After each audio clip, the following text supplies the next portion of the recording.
Simula nung maliit ako about rapture. Pero hindi nila masyadong tinatalakay yung Bema Judgment or Judgment Seat of Christ. Ano ba yung Judgment or Bema Judgment or Judgment Seat of Christ? Ito po exclusive only for Christians. Wala dito unbelievers. Kinuha na tayo. Last time, na-rapture na tayo. Nandun na tayo sa heaven. At merong reward na ibibigay ang Diyos sa atin. I-judge niya tayo ayon sa ating mga ginawa ng dito sa lupa. Pero bago po tayo magtuloy, may gusto lang ako ipanood sa inyo. It's short lang po to. 4 minutes lang.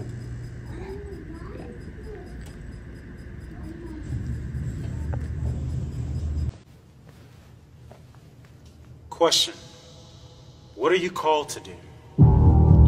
I ask that question because we won't be judged according to what we did in life, but rather what we were called to do in life. Imagine with me standing before the throne of God and a scenario like this occurred. Evangelist Anderson, come forth and give an account of your stewardship on earth. Evangelist Anderson? I'm not an evangelist. I'm an accountant. I had an accounting firm. I had Evangelist Anderson. Where are the 347,566 souls I called you to impact in Asia, son? Where are they? I'm an accountant. I had an accounting firm. I help churches. I help ministries with their finances. Son, where are the 347,566 souls in Asia I called you to impact? Son, where are they? Had you sought me, had you sought my face, I would have revealed this to you. And everything in regards to that man's calling was burned up before the judgment seat of Christ. Accountant Jones, step forward and give an account of your stewardship. Accountant Jones? No, I'm not. I pastored for 35 years. I had a membership of 750 people. Accountant Jones, I called you to the marketplace. Had you done this, you would have significantly impacted 2 people. You and those 2 men would have helped churches with their finances, and those churches would have impacted 751,321 souls. If you would have sought me, I would have revealed this to you. And again, in regards to this man's calling, everything he's done in life would be burnt up before the judgment seat of Christ.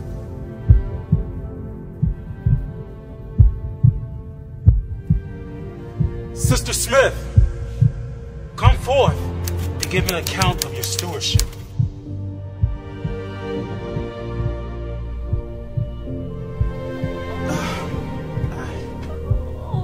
I only raised 3 children.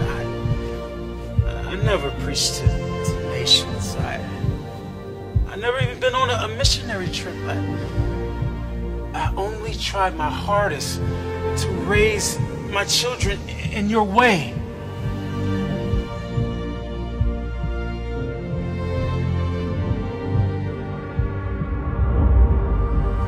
Sister Smith, I never called you to preach to nations.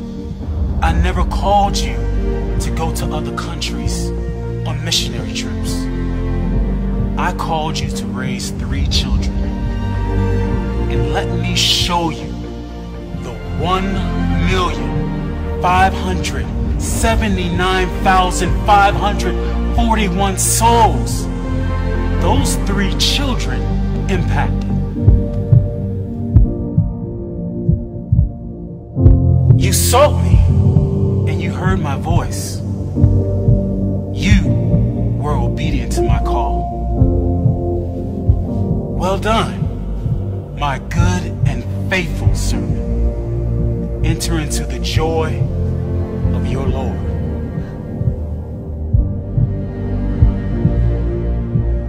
So remember, in regards to the calling that's on your life, you won't be judged according to what you did. You will be judged according to what you were called to do.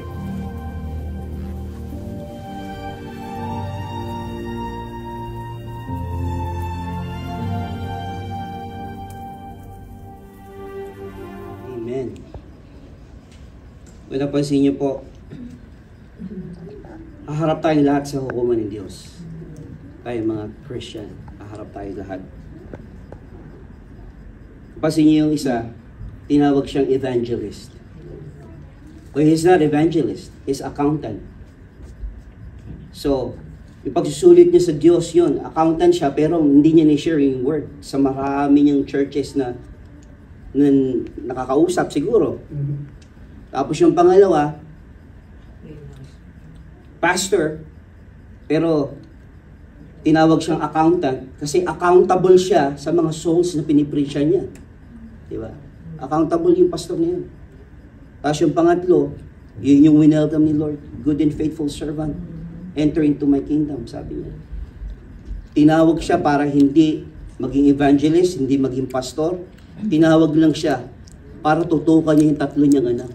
Yung tatlo niyang anak na palaki ng maayos at na-impact yung maraming kaluluwa. Millions daw, sabi niya, di ba? Millions. So tayo po, ganun.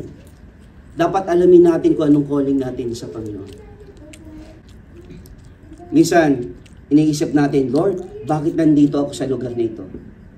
Meron pong purpose ang Diyos kung bakit nandito tayo sa lugar na ito. Kaya ako, kahit saan po ako magpunta, isi-share ko siya, yung goodness ng Diyos sa buhay natin. Kaya pag tayo kinol ng Panginoon at hindi mo pa alam yung purpose mo, tanungin mo siya, Lord, ano bang purpose mo sa akin?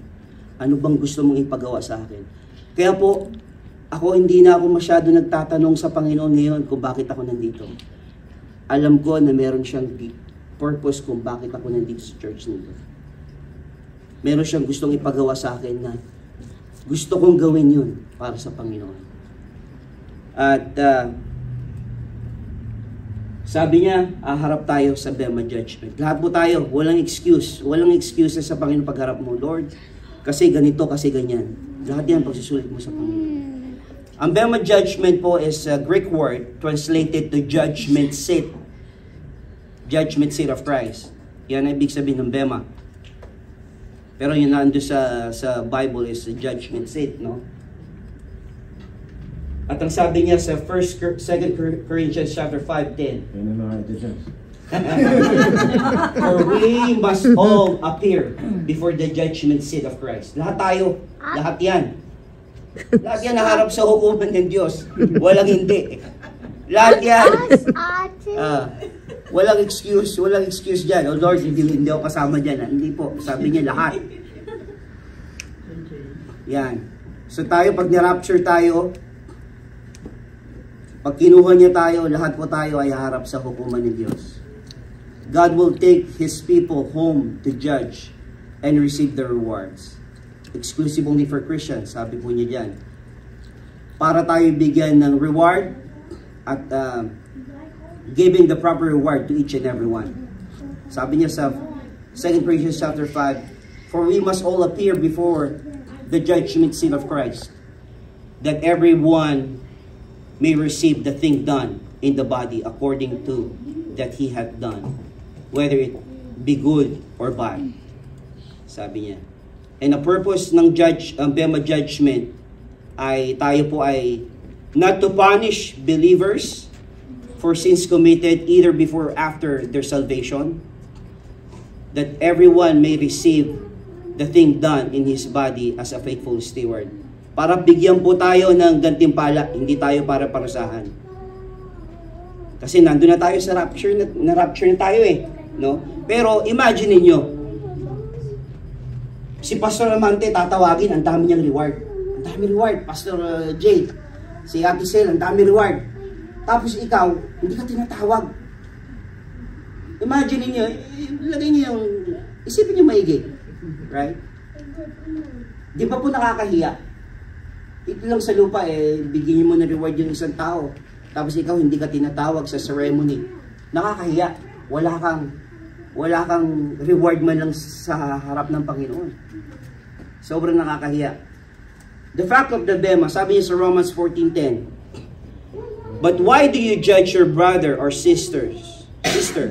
For we shall all stand before the judgment seat of Christ. Lahat po tayo haharap sa hukuman ng Diyos. Kaya nga sabi ng Bible na wala tayong karapatan mag-judge sa brother natin. Pero minsan, nagagawa natin yung old nature natin, nakakapagbitaw tayo ng salita, nag-judge tayo agad. That's normal. Pero kailangan nating lagi tayong mag-check and balance. No? Masama yun talaga. Dahil lahat tayo po ay haharap sa hukuman ng Diyos. Madaling mag-point finger sa ating kapatid, pero lahat po yun ay hindi dapat ginagawa ng isang Kristiyano. Tingnan mo nga muna yun daw yung puwing mo bago mo tingnan yung puwing ng iba. Sabi ng Bible, di ba? So, we all will appear in front of God. So, ano po bang i-judge niya sa atin? Sa Bema Judgment. Una, yung ating works. Pangalawa, yung ating words. Pangatlo, our thoughts. Apat, secrets. At panglima, our motives. Lahat po yan i-judge ng Panginoon. Ang una, our works will be judged. 1 Corinthians chapter 3:14. Good or bad daw ang i-judge niya. So sabi niya dito, if any man's work abide which he hath built thereupon, he shall receive a reward. Lahat po yan. Wala. Mabuti o masama, i-judge ng Diyos yan. Christian will judge out those things which were written in the book according to their works. According sa mga ginawa mo. Our works, yung how we express our love to others. Diba? Sabi niya sa Matthew 10:42, and whosoever shall give to drink unto one of these little ones a cup of cold water, only in the name of the disciple, verily I say unto you, he shall in no wise lose his reward. Hindi mawawalang yung gantimpala. Basta gumawa ka nga lang daw ng mabuti sa iyong kapwa, hindi mawawalang gantimpala mo. Sabi niya nga, cold water, paano pag nilagyan mo pa ng kulay? Yung juice or coke. Mas ano pa yun? Mas halo-halo. Ay, dami rin niya ati Lulu. Halo-halo eh. Ang dami ating reward, no? Dami reward. Our works will be judged. How we forgive others. Yan. Love God, love your neighbor. Sabi niya, for if ye love them which love you, what reward have ye? Do not even the publicans the same? So, how we treat others, how we love, forgive others. Lahat po yan. Yung ating works, i-judge ng Panginoon. Lahat. Walang excuses, walang, excuse ako dyan. Lord, huwag mo ko i-judge. Hindi po. Lahat po yan. Wala tayong maitatago sa Panginoon. How we treat others. Kung paano natin i-treat yung mga elderly natin, paano natin i-treat yung mga homeless people, paano natin i-treat lalo na yung mga pananampalataya natin sa Panginoon. Lahat po yan ay i-judge ng Panginoon. Lahat ng mga gawa natin, mabuti man o masama. Ay, yung picture natin, nasa taas, nilagay ko dyan. Share the love of Jesus. Lahat po yan, mabubuting gawa. Lahat, dapat i-share mo. Pag may chance ka, i-share mo. Be friendly to others. Kaya, kahit saan po tayo magpunta, gawin nating yung ating isip dapat laging si Jesus nasa isip natin. Maging friendly tayo pag nakakausap tayo ng iba, pag may chance. I-share natin si Jesus sa kanila. Diba? Kung hindi mo natin kayang i-share at hindi tayo ganun kagaling mag-share ng word, pakita lang natin yung magandang ugali natin, mag-iilaw tayo sa kanila. Wow! Mabait tong si Tatay Ramon . Sorry Tatay Ramon, lagi kitang sample . Kasi mabait naman talaga po kayo . Yeah. Mabait talaga si Tatay Ramon. Magaling ang bait magsalita. Ang gentle siya magsalita. Yung liwanag ngayon, nakikita sa kanya. Di ba? May impact yun sa tao. Kaya, the way how we get along sa tao, friendly tayo, mabait tayo, meron pong impact yan sa kanila. So, be friendly to others. Yan yung mga good works na sinasabi ng Bible na i-judge din ng Diyos. O si Pastor, sinama ko na dyan, ha? Yan. Redeeming the time. Sabi niya, Ephesians 5:16 and 17, redeeming the time because the days are evil. Wherefore, be ye not unwise, but understanding what the will of the Lord is. So,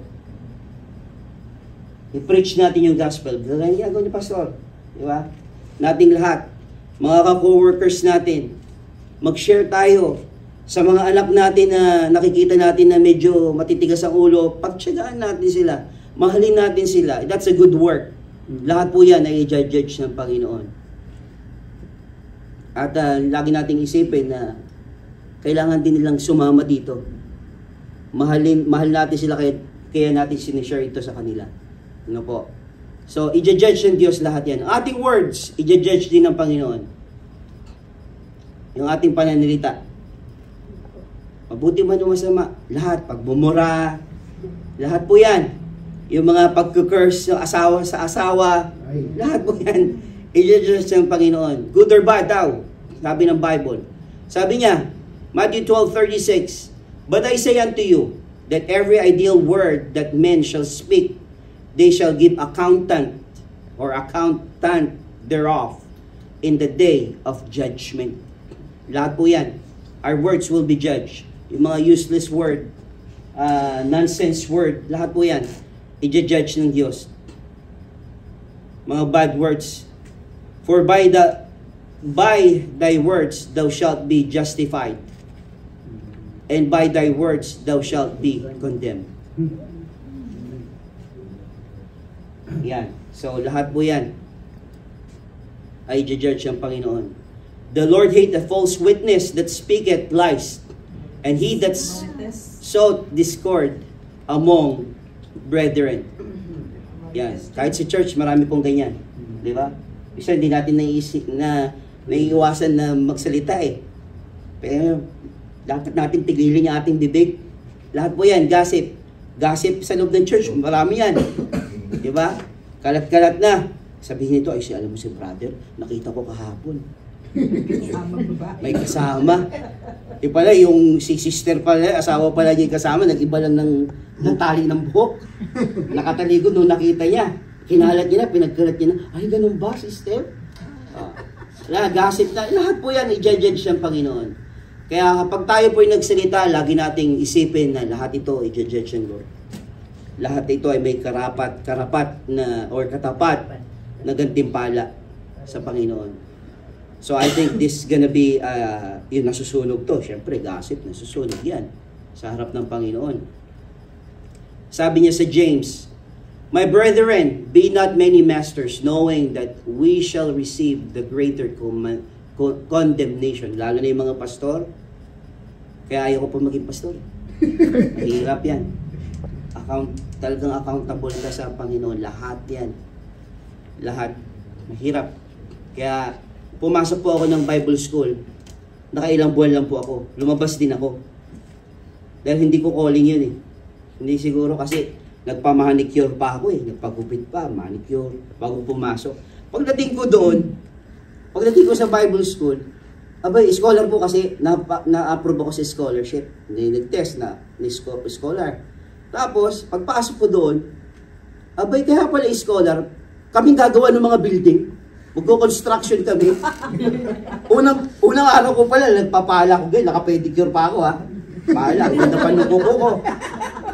Sabi ko habang umiiyak ako, ganito pa lang yung scholarship ko. Tapos pagkatapos nun, magpapahinga, magluluto naman. Nagluto kami. Lahat, tulong-tulong. So sabi ko, hindi ata akin ito. Sabi. Tumawag ako sa dati ko, uwi na ako. Kasi ang hirap pala dito, gagawin daw namin yung buong building. Madaming building. Kasi Korean po may-ari nun. Noong time na yun. That was 2000 yun, no? 1999, 2000, mga ganyan. So sabi ko, uwi na ako O sige, umuwi ka na. So, sabi ko, baka hindi akin.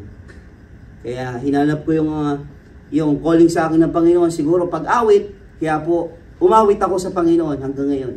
So sabi niya, we exercise authority over others. Yan ang malaking pananagutan ng mga pastor talaga. With teachers, pastors, deacon, workers, church officers, church members, evangelists, missionary, bishops. Kasama na yung bishops yan, sama natin. And others. We will be judged with greater strictness than others. Talagang yan mga yan, sabi ng James 3, no? Matindi ang kanilang pananagutan sa Panginoon. Kaya kapag tayo ay tumatayo sa harapan, lalo yung mga pastor natin, sila po ay highest calling kasi sila. Malaki ang pananagutan nila sa Panginoon pag nagkamali sila sa Panginoon. Kaya ang kailangan po ng mga pastor natin talaga is prayer. Kasi tao din sila eh. Kailangan nila ng tulong natin. Palakasin natin sila pag malungkot sila, pasayahin natin sila, invite natin sila sa bahay natin, pakainin natin kagaya ng ginagawa natin Marilu. Nagpapakain, nagpapasaya, maraming reward sa Panginoon. No? Gawin natin yung best natin sa Panginoon. Para sa Kanya lang, wala na pong iba. Yung magagawa natin para sa Kanya. Ang ating thoughts will be judged. Matthew 15:19, good or bad, good or evil. Sabi niya po sa Matthew 15:18, but those things which proceed out of the mouth come forth from the heart and defile the man. Yung evil thoughts po natin. For out of the heart proceed evil thoughts, murderers, adulterers, fornication, thefts, false witness, blasphemies. Sabi niya, lahat ito gagaling sa puso, nagumpisa sa puso, lumalabas sa isip, kaya nagkakasala tayo, no? Sabi niya po sa Matthew 5:28, but I tell you that anyone who looks at a woman lustfully has already committed adultery with her, is his heart. Ganun pala, pwede pala yun, no? Mag-isip ka lang ng masama sa isang babae nang may pagnanasa. Bay, nag-commit ka ba na pala ng adultery? May nagtanong po niya, maliit pa ako eh. Out of the mouth. Yeah. From the mind, down to the heart, out of your mouth. Yeah. So, may nagtanong po sa tatay ko noon. Maliit pa ako, parang mga gathering ng mga pastor. Ang tanong sa tatay ko, pastor, pagka nag-aano bobo ang mag-asawa, yung ginagawa ng mag-asawa, tapos ibang iniisip mo, nagkakasala ka ba doon? Sabi. Natural eh, sabi niya nga eh. Di ba? Natatandaan ko yun, may pastor, bata pa rin kasi yung pastor, nagtanong yung pastor ng gano'n. Kaya siguro baka hindi masyado nagbabasa ng Bible. Hindi niya rin alam, kaya nagtanong. Kaya itong sagot sa tanong niya, na pag nag-iisip ka pala ng masama, ng may pagnanasa, iko-commit ka na pala ng adultery. You know? Kaya nag-uumpisa po dyan, sa isip natin. So, i-judge ng Diyos ang ating isip, mabuti man o masama. Sabi niya, the heart is deceitful above all things and desperately wicked. Who can know it? Sabi niya sa Jeremiah 17:10, I, the Lord, search the heart. I try the reins, even to give every man according to his ways and according to the fruit of his doing. So guard your heart, sabi ng Panginoon. Kaya lagi po nating i-guard ang ating puso para hindi tayo mag-iisip ng masama. Mas maganda yung mabubuting iniisip natin sa kapwa para sa gawain ng Panginoon. Amen? Our secret will be judged. Pangapat po. Last na. Isa pa. Tapos last na. Good or bad. Romans 2:16. Sabi niya, in the day when God shall judge the secrets of men by Jesus Christ according to my gospel. So ang ating po mga sikreto, mabuti man o masama, i-judge ang Panginoon yan. Kung meron ka mang sikreto na tinatago-tago o matagal na at hindi namin alam, natural, ako may sikreto ako na hindi nyo alam, kayo may sikreto kayo na hindi ko alam, i-judge ng Diyos yan sa tamang panahon.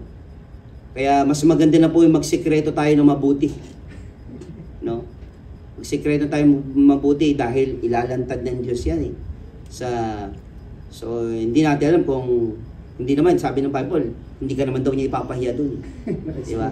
Hindi ipapahiya. Siguro, malalaman natin doon.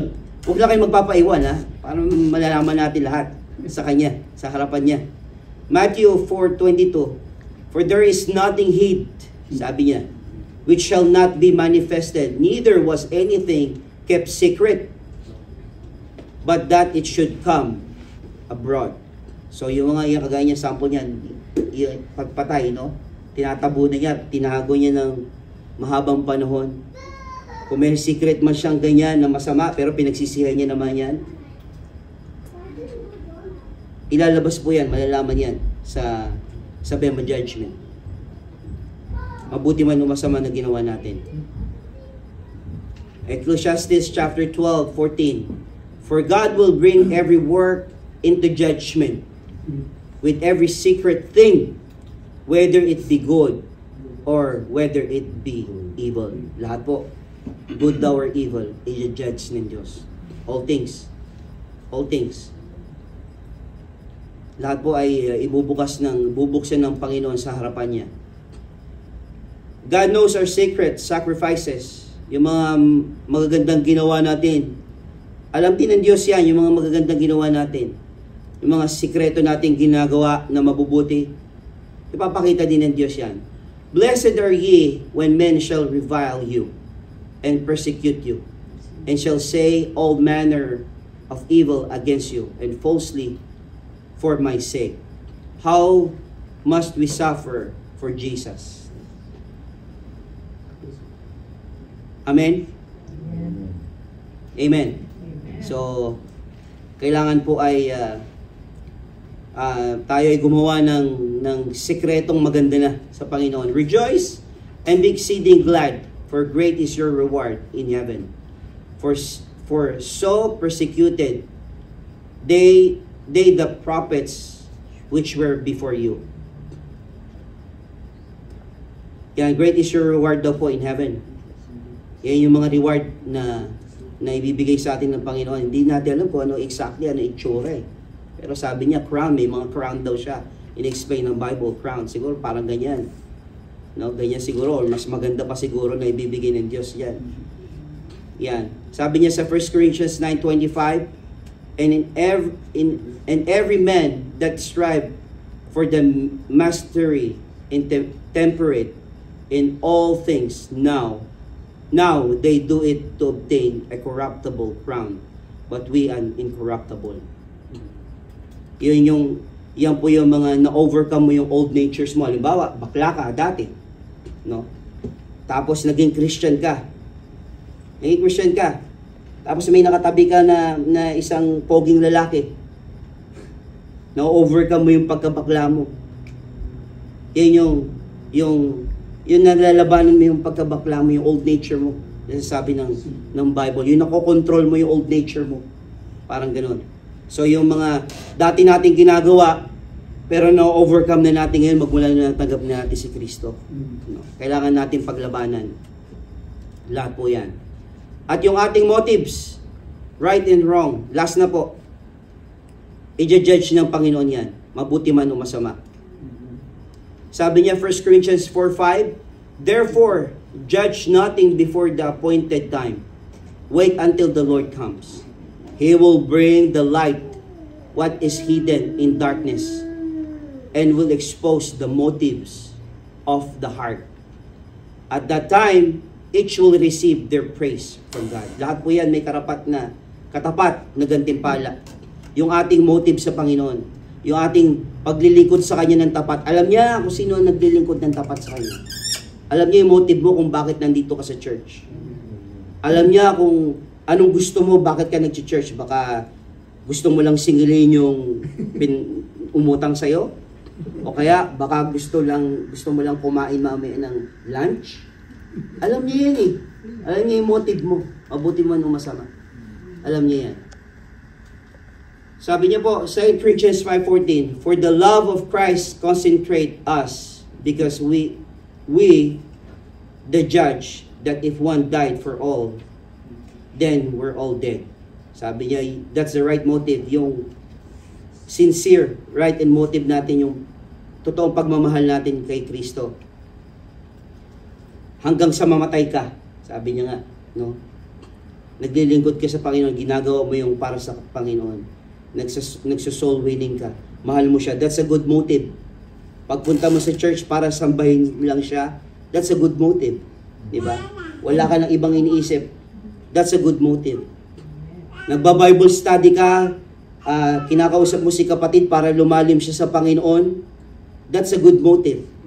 Hindi mo siya kinakausap para lang maging mabait siya sa'yo. Hindi mo siya ini-encourage para lang bigyan ka ng something.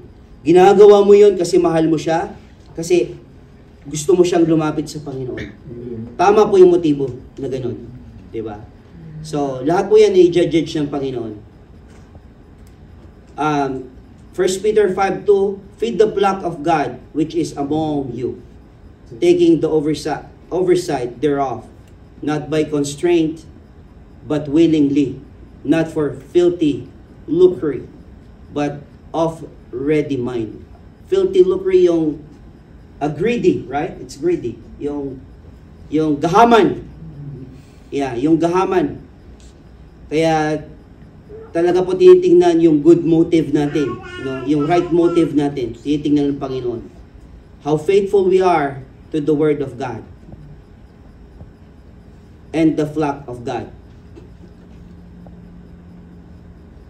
Tinitingnan po ng Panginoon yung sincerity natin sa paglilingkod natin sa Kanya. Walang halong biro, walang halong pagkukunwari. Kaya yung motive natin, napaka-importante sa harapan ng Panginoon. Amen. Yung right motive, willing to serve, but of ready mind, sabi niya.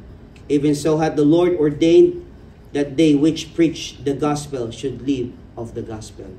1 Corinthians 9:14. Yung wrong motive naman po, ayan, yan yung selfishness, greedy, na sinasabi ng Bible. Wrong motive naman yan. 1 Timothy chapter 6:10. For the love of money is the root of all kinds of evils. It is through this craving that some have wandered away from the faith and pierced themselves with many pains. Yeah. So yung pag-iisip natin na kaya tayo pumupunta sa church minsan, yung iba para ka lang mabigyan ng something, di ba? Kaya iba yung motibo, maling motibo. Minsan yung mga iba trabaho na nalilimutan na yung Panginoon, yung church, trabaho ng trabaho para mag-iipon ako ng marami para may pan-Disneyland kami next year. Diba? Meron kaming pang-outing ng FAEF. Medyo wrong motive na yun. Kaya ang pera talaga ay yan ang root of all evil, sabi nga ng Bible. Wrong motive. And ang warning sa atin ng Panginoon, basahin ko din Tagalog, mas magandang Tagalog. At sinabi niya sa kanilang lahat, mag-ingat kayo sa lahat ng uri ng kasakiman, sapagkat ang buhay ng tao ay wala sa dami ng kanyang kayamanan. Amen? So, yan ang warning sa atin ng Panginoon. Yan. Mark 8:36, alam na po natin lahat ng itong verse na ito. For what shall it profit man if he shall gain the whole world and lose his own soul? Kahit marami kang kayamanan, kung mawawala ka naman sa Panginoon, walang kwenta yun. Kaya mas maganda ng mayaman ka sa langit kaysa mayaman ka sa lupa. Dahil pag namatay ka ngayon din, mabangga ka dyan, lumabas ka, at namatay ka, sa langit, ewan natin kung gaano karami ang kayamanan mo.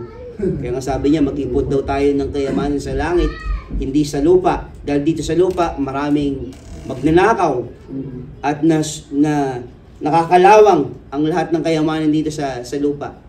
So, mag-ipot daw tayo ng kayamanan sa langit. Ito po si Jesus, forgot the name. Pinanood ko to kaya sino ba pinanood ko?